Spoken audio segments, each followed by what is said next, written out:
से मिले, बड़ी खुशी की बात है। और देश के अंदर अभी भी न्याय है, संविधान है, तो उसको मानना पड़ेगा। अगर संविधान नहीं होता, न्याय नहीं होता, अदालतें नहीं होती, तो शायद जिस तरह की सरकार केंद्र में चल रही है वो तो फांसी पर लटका देती। एक्सपीरियंस कैसा रहा इतने दिनों जेल में रहने का? कटु अनुभव काफी रहे। आप बीच में एक बार बाहर आए भी तो मेडिकल से बाहर आए। देखिए, अनुभव तो जो है ना, ये पहले से पता था। अरविंद केजरीवाल के साथ जब स्टार्ट किया था ना, उन्होंने सबसे पहले कहा था, देखो इस देश की राजनीति को बदलने की हम लोग कोशिश कर रहे हैं, और जो भी इसको कोशिश करेगा तो उसको जेल तो जाना पड़ेगा ही। तो ये काफ़ी लगता था, पर कई बार ये भी लगता था कि यार ये सिर्फ हम बातें कर रहे हैं, ऐसा थोड़ा होता है। अब तो देश आज़ाद हो गया है, अब इतना वैमनस्य द्वेष इतना ज़्यादा नहीं होगा। पर पता नहीं था कि भी नेता लोग इतने मन में द्वेष भर के रखते हैं। देखो, देश के लिए अब सब भले करने के लिए आए हैं ना, सारे जितने भी लोग हैं, पार्टियां हैं, देश का अच्छा करना चाहती हैं। तो उसके अंदर तुम हमसे अच्छा काम कर लो भाई। अरविंद केजरीवाल अगर दिल्ली में अच्छा काम कर रहे हैं तो उनको रोकने की बजाय तुम उनसे अच्छा काम कर लो भाई। जो भी अरविंद केजरीवाल ने किया तुम कॉपी कर लो, पूरे देश में कर लो। कहना हम कुछ नहीं करेंगे, पर इसको करने भी नहीं देंगे। और सबसे बड़ा कारण क्या है कि भाई ये जेल जाने के बाद ये अनुभव हुआ कि भाई कई बार सोचा कि भाई मुझे जेल भेज दिया, अरविंद जी को जेल भेजा, मनीष जी को भेज दिया, संजय सिंह को भेजा, कितने तमाम हमारे नेताओं को जेल भेजा। भाई ऐसा क्या है आम आदमी पार्टी के अंदर कि आम आदमी पार्टी के लोगों को तोड़ना चाहते हैं, खत्म करना चाहते हैं। तो ये जो अनुभव है, जो सोचा वहां पे, तो ये निष्कर्ष ये निकला कि भाई इसका सिर्फ एक ही कारण है। इस देश में बहुत सारी पार्टियां बनी, पर वो इन जो सो कॉल्ड बहुत बड़ी बड़ी पार्टियां का कुछ बिगाड़ नहीं पाई। राजनीति जैसे चल रही थी वैसी चल रही है, तो उस तरह की चलती रहे तो कोई दिक्कत नहीं। आम आदमी पार्टी, अरविंद केजरीवाल इलेक्शन पॉलिटिक्स में आए, इनको कोई फर्क नहीं पड़ता, पर इनके जैसे नहीं बने इसलिए फर्क पड़ता है। तो उन्होंने पूरी की पूरी जान इस बात पे लगाई कि अरविंद केजरीवाल को तोड़ दें, इस पार्टी को खत्म कर दें, किसी की तरीके से इसको खत्म किया जाए। हम सबको अरेस्ट इसलिए किया गया कि एजुकेटेड, पढ़े लिखे लोग जो देश के लिए कुछ करना चाहते हैं वो आगे ना आए, उनको डराने के लिए किया। जब आपकी गिरफ्तारी हुई उस समय ये आबकारी मामला उस समय तक नहीं था, तो एक तरह से आपका सेपरेट केस था ये, जो भी बातें कही जा रही थी उसपे, उसके बारे में अगर आप कुछ बताएं कि क्यों, मतलब क्या लूप। देखो केस के बारे में तो जब खुलेगा ना सब पता लगेगा। भाई मैं अकेला एक ऐसा आदमी हूं जिसने इलेक्शन लड़ने से पहले, मुझे टिकट मिला था 21 जुलाई 2013 में। आम आदमी पार्टी ने 2013 में 21 जुलाई को टिकट दिया था, और 31 जुलाई 10 दिन के अंदर मैंने सारे अपने बिजनेस बंद कर दिए थे, सब कुछ छोड़ दिया था। मैंने कहा मैं दो चीजें नहीं कर सकता, पब्लिक सर्विस और अपना बिजनेस।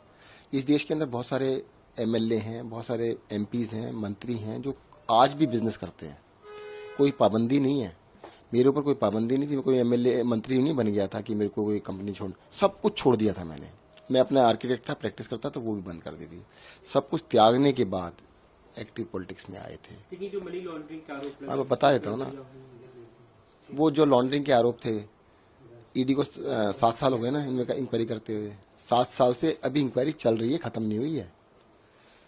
24 अगस्त 2017 को सीबीआई ने केस दर्ज किया, 7 दिन के अंदर ईडी ने दर्ज कर लिया 30 अगस्त को। 7 साल अब पूरे हो चुके हैं, 7 साल से ऊपर चले गए हैं, अभी तक इनकी इंक्वायरी नहीं कर पाए हैं। अगर तुमसे इंक्वायरी कंप्लीट नहीं हुई तो तुम करके आ रहे हो भाई। कहते नहीं यार अरेस्ट करना था, हमने अपना काम कर लिया। उनका असली मकसद था सत्येंद्र को अरेस्ट करना, सत्येंद्र को जेल के अंदर रखना, अरविंद केजरीवाल को अरेस्ट करना, उनको जेल में रखना, मनीष सिसोदिया को अरेस्ट करना, संजय सिंह को अरेस्ट करना। वो अपना काम किया उन्होंने। आप जब जेल में थे कई सवाल उठे स्वास्थ्य को लेकर कि मतलब जो जिस तरह की देखरेख होनी चाहिए, जो मेडिकल फैसिलिटी मिलनी चाहिए वो नहीं मिली, आपकी रीढ़ की हड्डी में चोट की ऑपरेशन का वो। अब देखिएगा, वो तो अब मैं इन चीजों को बारे में ज्यादा बात करना नहीं चाहता। जिस तरह का इन्होंने कोशिश की है ठीक है, अब उनका ऐसा ही माने, ऐसे ही लोग हैं तो क्या कर सकते हैं। उन्होंने तो वहां पर जैसे आप खाली चोट लगने की बात कर रहे हैं, इन्होंने सोलिटरी कन्फाइनमेंट में रखने की कोशिश की कि कोई मिल नहीं सकता, कोई बात नहीं कर सकता है। तो इस तरह का तो सोलिटरी कन्फाइनमेंट सबसे सीवियर पनिशमेंट कहलाती है। 15 दिन से ज्यादा ना मर्डरर्स को नहीं रखते उसके अंदर, 15 दिन से ज्यादा महीनों रखा गया सोलिटरी कन्फाइनमेंट के अंदर कि भाई किसी से बात नहीं कर सकते, बोल नहीं सकते। तो उन्होंने तोड़ने के लिए हर तरह के हथकंडे अपनाए जो भी हो सकते थे। आप जब जेल में थे एक वीडियो भी सामने आया था तिहाड़ जेल से सीसीटीवी का, जिसे लेकर काफी सवाल खड़े। अच्छा चलो पहले ही बताओ, तिहाड़ जेल के अंदर कैमरे सब जगह लगे हुए हैं, और CCTV फुटेज क्यों नहीं मिल रही आपको? वहां पे क्रिमिनल्स भी हैं बहुत सारे, उनकी फुटेज क्यों नहीं मिल रही? सत्येंद्र जैन की क्यों मिली? ये कहते हैं सत्येंद्र जैन के लिए ना, देखिएगा क्या शानदार खाना खा रहे हैं, खीरा, टमाटर, संतरा और केला, ये 4 चीजें थी। आपकी नॉलेज के लिए मैं बता दूं, जब मैं जेल गया था मैंने 1 साल तक अन्न नहीं खाया था, और वहां से खरीद के खाते थे। कैंटीन है वहां पर, कैंटीन के अंदर पैसे दे के खरीद सकते हैं। आपको कहूँगा मैं बहुत सारे बिल दिखा सकता हूँ, सारे बिल है। कहते सत्येंद्र ने पानी पिया, अरे भाई साहब खरीद के पिया, बिस्लरी का पानी वहां मिलता है सबके लिए, मेरे लिए अलग से नहीं है। सत्येंद्र जैन के देखो टीवी लगा हुआ था, अरे भाई टीवी मेरे यहाँ नहीं लगा, सबके यहाँ टीवी लगा हुआ था। अगर मेरे यहाँ लगा तो कोई अलग से नहीं था, मेरे साथ तो ये अलग से ये था कि मुझे अकेले रखा गया था। मैंने बाद में लिख के दिया उनको, डॉक्टर ने मुझसे कहा भाई इनको अकेले ना रखे, साथ में रख लो। कहते नहीं अकेले रखेंगे, इसको तोड़ना चाहते हैं हम। तो मेरे साथ अत्याचार किया गया। जो जो वीडियो की आप बात कर रहे हैं वो एक अति जिसे कह सकते हैं। अरे मुझे सर्जरी हुई थी, मुझे डॉक्टर्स ने कहा था बेड रेस्ट नहीं, एक्सक्लूसिव बेड रेस्ट कि मेरे को कहा गया था। मुझे अस्पताल में रखना था कि वहां के स्टाफ ने बोला कि जी हम आपको ओपीडी में ना रख के, हम आपको चक्की कहते हैं, मतलब रूम को कहते हैं, वहां रख लेते हैं और फैसिलिटी वहां पे दे देंगे। मैंने कहा मुझे जब झुकना मना है, मैं कुछ उठा नहीं सकता। कम से कम 1 महीने के लिए एक्सक्लूसिव बेड रेस्ट किया गया था कि 1 महीने तक आपने हिलना भी नहीं है। तो उस टाइम पर मेरे पैरों में इसमें बहुत ज्यादा पेन था, तो उन्होंने अरेंज किया था। अच्छा आप कह रहे हो मसाज की बात कर रहे हैं, चलो कभी ये पूरे कपड़े पहन के मसाज होती है? आपने वो वीडियो दोबारा देख लेना, खोल के देखना। अरे भाई फिजियोथेरेपी कर रहा था वो बेचारा, कहते वो मसाज करा रहे थे। आप भी करा लो भैया से, मेरे को दिखा देना। और अगर हिम्मत है ना, उस तिहाड़ जेल की जो एक्चुअल में मसाज होती है उनकी फोटो निकाल के दिखाओ ना, उनकी तो नहीं दिखाते।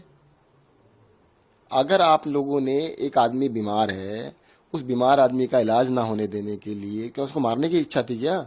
मारना तो वैसे फांसी दे दो, उसके लिए तुम्हारे को कहते हैं क्या करने की जरूरत थी? तो मुझे लगता है ये इनकी डर्टी पॉलिटिक्स है, गंदी पॉलिटिक्स में उतर गए।